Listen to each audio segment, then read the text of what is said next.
Hello and welcome to AAU Talks on AAU TV. My name is Sedi Quashigah.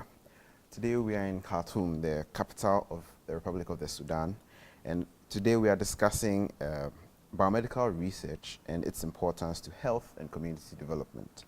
You can follow the discussion on the Association of African Universities on Facebook and on YouTube.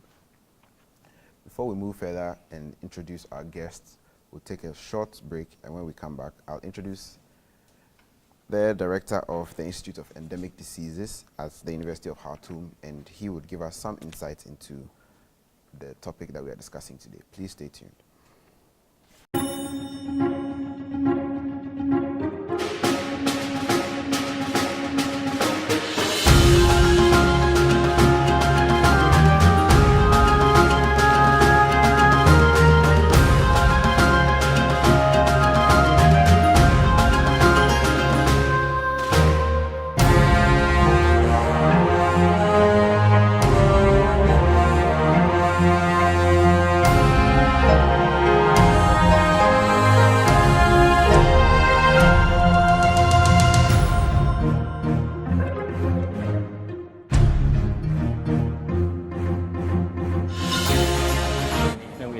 عشان نقدر نشوف انه كيف ونقدر نستفيد من التجارب بتاعت الناس الثانيين في انه نشوف انه كيف دايرين نعلم الناس الاركتكتشر، يعني to keep looking around لاي حاجه ممكن تكون فيها ideas، يعني نقدر انه نكون creative و think out of the box من الافكار already موجوده عندنا. ده ما من ناحيه بس artistic ولا من ناحيه شكليه، لكن من ناحيه بتاعت السبستانس بتاعت الاركتكتشر نفسها، وانه كيف احنا ممكن تكونتريبيوت للاركتكتشر ات لارج، يعني اذا كان بيلدينج ديزاين اور اذروايز.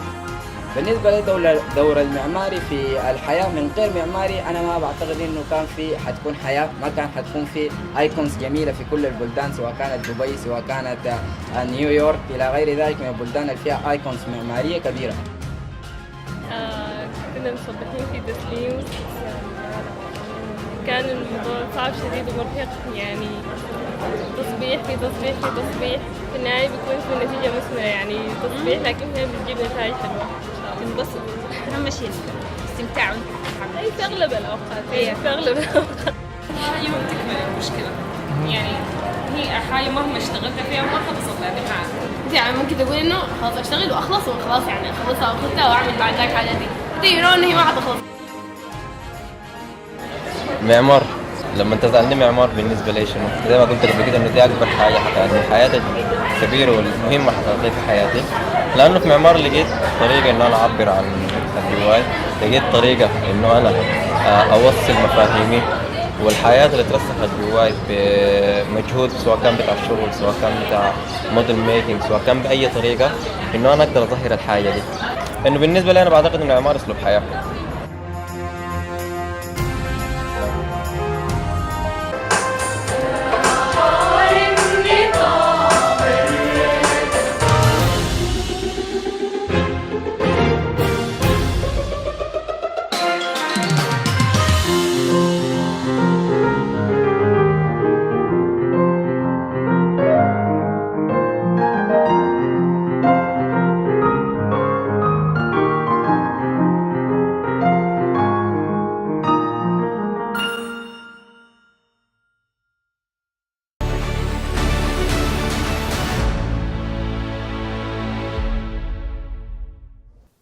Welcome back. As I mentioned before the break, today we are discussing biomedical research and its importance to health and community development. We are coming to you from the University of Khartoum in Sudan, and today we have Professor Ahmed Mudawi Musa, who is the director of the Institute of Endemic Diseases at the University of Khartoum. We are glad to have you. Yes, thank you very much.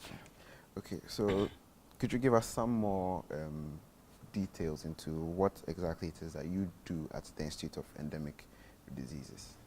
Yeah, the Institute of Endemic Diseases is a postgraduate college, if you like, and it was established in 1993, and the objectives of to train to undertake research in the major endemic diseases in Sudan, like leishmaniasis, malaria, schistosomiasis and filariasis, leprosy, and so on, and to train health workers in this field and to render services to the community. And the last objective, we look at it as the most important one, as our community is in bad need of such service. Okay, so what are the requirements for someone who wants to apply to the Institute of Endemic Diseases? Yeah, the requirement for someone who would like to apply to help us out, to work with us, is to have, number one is he or she has to be dedicated to research and working with marginalized communities, because this, as I know, is a very hard work, and you will be stationed far away from the cities with sometimes completely disconnected from the world. And would like also to have people who are, I mean, they have research eye, so that they can identify or they can develop ideas to help our teams to formulate, I mean, hypotheses and to execute that hypothesis that may end up with a benefit to the community. So what are some of the programs that you run at the Institute? Yeah, the programs we run as teaching programs and also research programs. Regarding the teaching programs, we have masters and PhDs, and the masters for, I mean, immunology and molecular biology. And 10 years back, we embarked into the Master of Molecular Medicine, which is a very famous master and very well recognized beyond the country. Okay. For the PhD also, we have immunology and molecular biology. This is the program that we run at the Institute, but we contribute to other programs in other universities or other faculties in the University of Khartoum. With regard to research, we conduct research, basic and applied research. For the basic research, we mainly do research for vaccines and diagnostic for infectious diseases, tropical mainly. And for cancers, we do also basic cancer biology, and we do some work on nutrition with, I mean, basic knowledge about nutrition. For the applied research, we have the translational research. We conduct clinical trials for the last 20 years, and we managed to translate our basic research into policy. And now we have the first line treatment of cholera, which is a killing disease. The first line treatment is the outcome of our work, together with our colleagues from East Africa countries like Addis Ababa University, Kenya Medical Research Institute, and Makerere University in Uganda. And this is under the auspices of Drugs for Neglected Diseases Initiatives based in Geneva. Okay, so. Yeah. I'm assuming you run some training programs, and can you tell us something about that? Yeah, we run the training for immunology, for example. We do mainly by research, immunology or molecular biology. We identify problems that we consider priorities of our country, and then we ask the students to develop their proposal, and with the help of supervisors and then the scientific committee, and then we supervise students until they reach their final stage, so that they can defend their thesis. And most of the masters and PhDs, they come out with something that can be translated. Okay. So we don't do research for promotion, for professorship or whatever, okay, but we do basically research to solve problems of the communities. Okay. So this research, when it's done, translates to providing of community service. Yeah. So how do you decide which communities should be the focus of the work that you do? What is the criteria that you use to judge? Yeah, that's a very good question. In fact, first of all, we have the map of the endemic diseases in the country. Okay. So whenever we go to a locality, for example, or a district, we know that the major problem with regard to infectious disease is X disease, for example, malaria. So we conduct research to answer questions regarding malaria. And then when we have the outcome, that is going to apply to this community. And this does not mean that it's going to be confined to this community, but also can be extrapolated to the other communities. Yeah. So it seems like what you do is a lot of time and cost-intensive work. How do you get funding to do all this? This is even a very good question, by the way. You know that in Africa, to have money out of the budget, I mean the general budget of the government is very difficult for research. But we usually compete with other international teams or universities. We apply for funding from WHO, Drug for Neglected Disease Initiative, European communities like ADCTP, and also Wellcome Trust. And also we have some collaboration with other universities like United States corporations like Corexa Corporation in Seattle.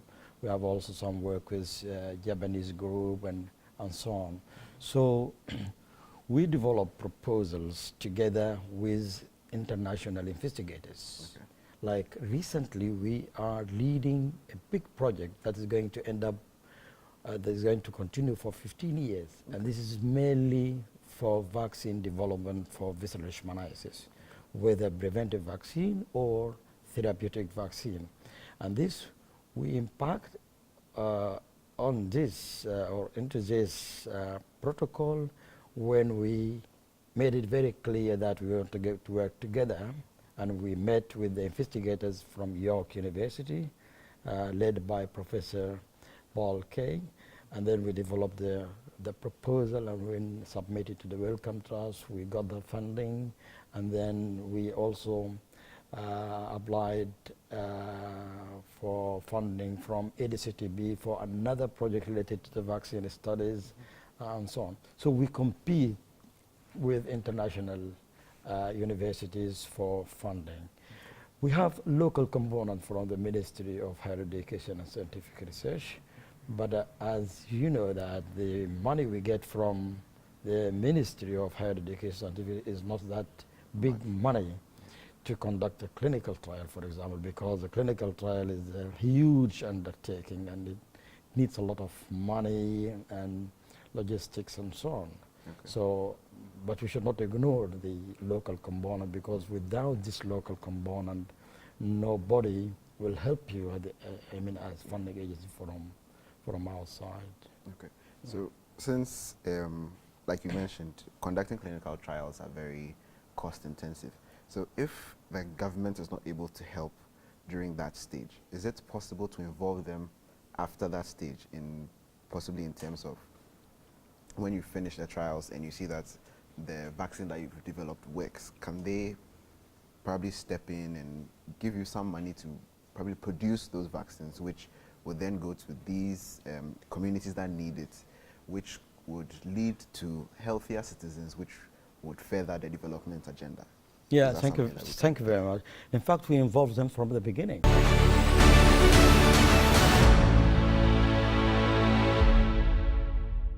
Applied in the country, if proves okay, then we are just wasting our money and time.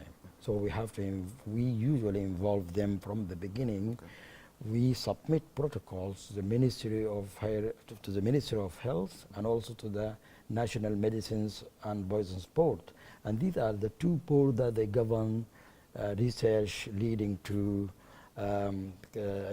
development of products like vaccine or drugs. And when we have the guarantee that if we develop this molecule, for example, into a vaccine or the drug that is going to be applied, then we just go ahead to the next step to develop, design the clinical trial and so on. This facilitated so much the admission of the first line treatment that we have now for cholera, because we sat down in the beginning that, hey, would like to conduct the study to shorten the treatment duration and to minimize cost for the patient.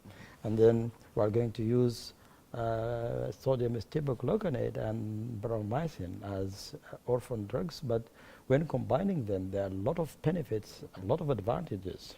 So when we involve them from the beginning, when we came at the end with promising results, then the admission was so easy. Okay. Yeah, this is usually the policy. Okay, so let's talk a bit more about the collaborations that you have, like you mentioned earlier. To what extent do these collaborations lead to the coming up of vaccines? Is it that when you write a proposal that you want to do certain research, they provide funding to probably maybe up to what stage do these collaborations get to? And then how do you go on from there? Right.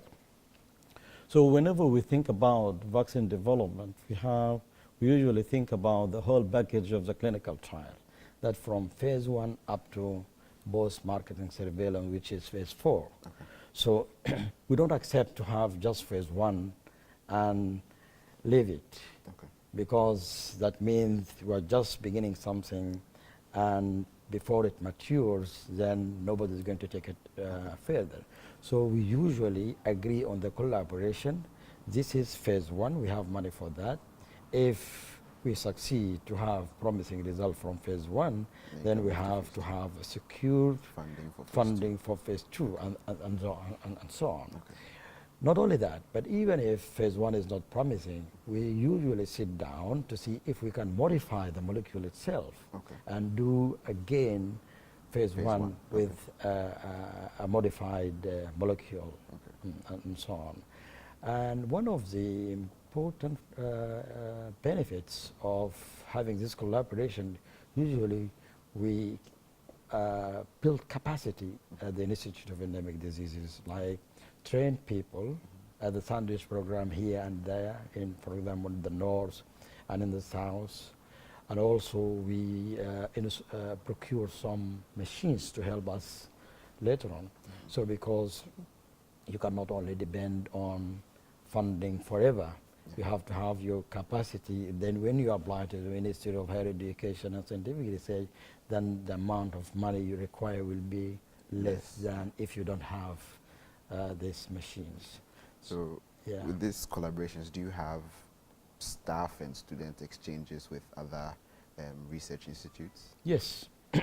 At the moment, we will be sending 2 students to Yorkshire University for training for flow cytometry, which is for us is new technology, because we will be procuring flow cytometry. And just last week I was discussing with the lead investigator. I'm considered myself as the chief investigator, and the professor at the York University is the lead investigator.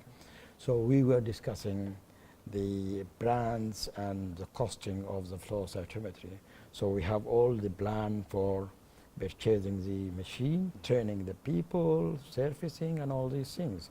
We have also students who usually go, for example, to Netherlands, to other universities in England to have some training and come back. But unfortunately, sometimes if the student that we send is not employee of the University of Khartoum, yeah, because sometimes we run short of medical doctors, especially medical doctors. So we just hire medical doctors from the Ministry of Health. So when we send them out, they just leave to the Gulf countries. Oh.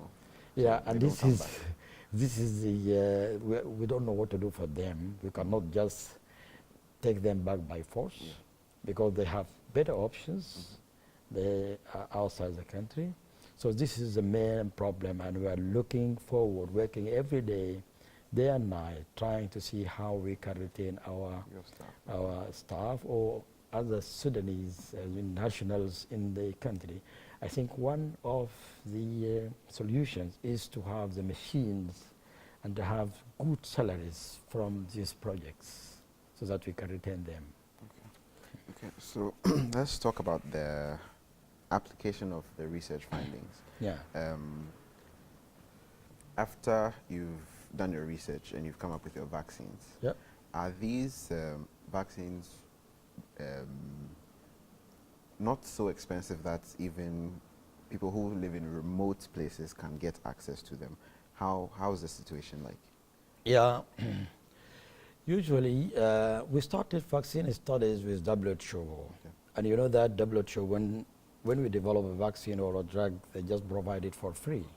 Because most of the diseases we are working on are considered neglected tropical diseases. And is, for example, leishmaniasis treatment is free. If there is a vaccine, it's for free. Diagnosis is for free. Everything for free. Even food in hospital is for free. But now we are working with other universities, and we are trying to have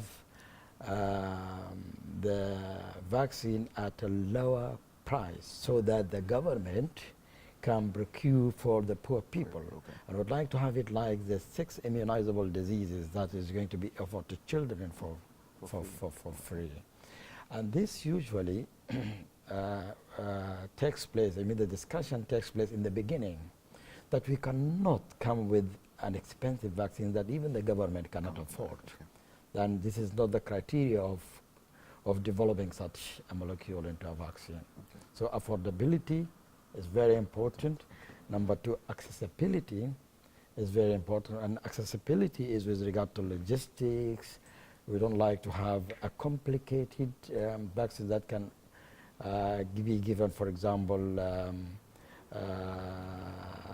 I mean by difficult methodologies in the endemic area. I would like to have a very simple vaccine that can be administered by a nurse or something like that.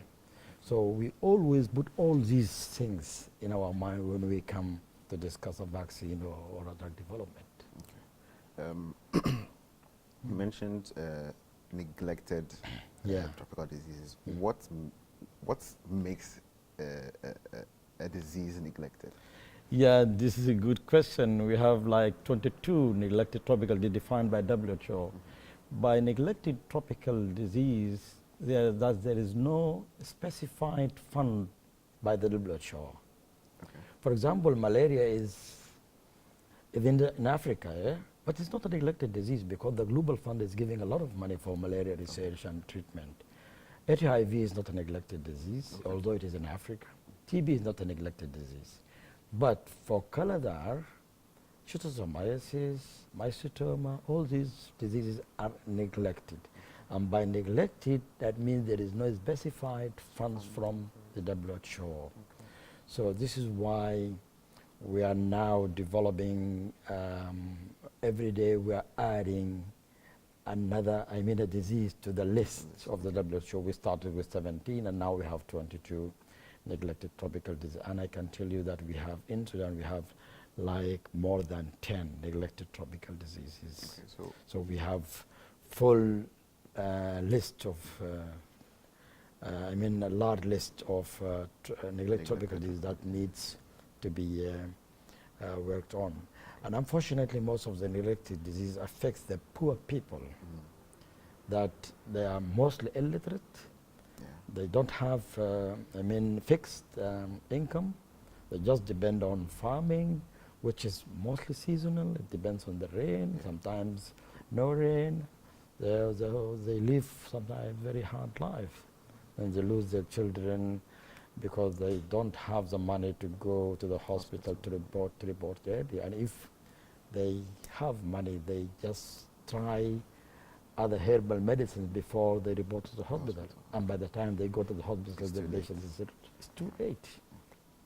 Yeah. Okay, so Prof, do you have any final words, any hopes for the Institute of Endemic Diseases in the near future? What are the plans for your institute? Yeah, the plan of the Institute of Endemic Diseases is to have more manpower, because we are now having 2 generations. The senior generation is about to retire, and my generation, which is maybe is like 14 years below that generation. So the generation after me is, there are not many. So we need to inject a lot of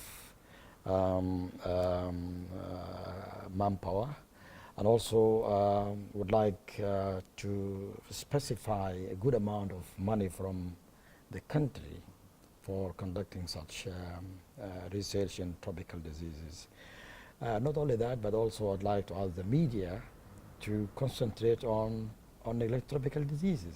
You see, every day when you switch on your radio or TV, you'll see people talking about cancer and everything. I know cancer is also dangerous, but neglected tropical diseases can kill the whole nation. I remember one day when Sudan is one country, the epidemic that took place in the 80s killed more than 100,000 people in 1 year. Wow. And that is very difficult because the whole tribe moved from an area not endemic for that disease because of the civil war and famine, and they moved to the area that is endemic, and then all of them developed, or mostly all of them developed Kaladar, and there was no available treatment at that time because of the logistically was so difficult, and most of them died. So if we do something in the media, I think we have a lot of rich people and we have companies here. They can donate. Yeah? So this is what I would like to Okay, viewers, we've been speaking to Professor Ahmed Mudawi Musa, who is the director of the Institute of Endemic Diseases at the University of Khartoum, and he's been sharing with us some insight into biomedical research and its importance to health and community development. I hope you've learned something. I know I certainly did, and we hope that you stay with us on AAU TV. We'll be coming your way again with many more programs. Please stay tuned and enjoy them. I've been Sedi Quashigah. Have a lovely day.